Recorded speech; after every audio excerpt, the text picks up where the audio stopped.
ಈ ಪ್ರಪಂಚದಲ್ಲಿ ಶಾಶ್ವತ ಯಾವುದೂ ಇಲ್ಲ. ಈ ಮಾತು ನಮ್ಮ ಕಷ್ಟಗಳಿಗೂ ಅನ್ವಯಿಸುತ್ತದೆ. ಇದು 75 ಡೇಸ್ನ 44ನೇ ದಿನ. ಬೆಳಿಗ್ಗೆ ಬೇಗ ಎದ್ದು ನೀರು ಕುಡಿದು ಫ್ರೆಶ್ ಅಪ್ ಆಗಿ ಗ್ರೌಂಡ್ ತಲುಪಿ ಭೂಮಿಗೆ ನಮಸ್ಕಾರ ಮಾಡ್ಕೊಂಡು ಓಡೋಕೆ ಶುರು ಮಾಡಿದೆ.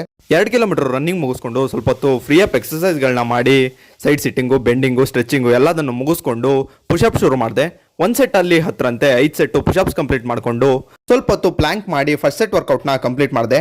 ಆಮೇಲೆ ಸ್ವಲ್ಪ ಹೊತ್ತು ರೆಸ್ಟ್ ಮಾಡಿ ಬಾಡಿನ ನಾರ್ಮಲ್ ಟೆಂಪ್ರೇಚರ್ಗೆ ತಗೊಂಬಂದು ಸೆಕೆಂಡ್ ಸೆಟ್ ವರ್ಕೌಟ್ನ ಜಂಪ್ ಮುಖಾಂತರ ಶುರು ಮಾಡಿದೆ.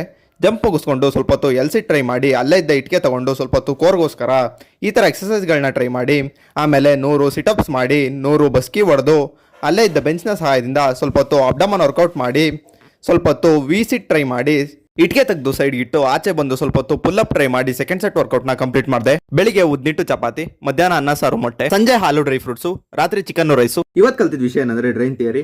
ಸ್ವತಂತ್ರ ಪೂರ್ವದಲ್ಲಿ ಭಾರತದ ಸಂಪತ್ತು ಬ್ರಿಟಿಷರಿಗೆ ಹೇಗೆ ಸೋರಿಕೆ ಆಗ್ತಿತ್ತು ಅಂತ.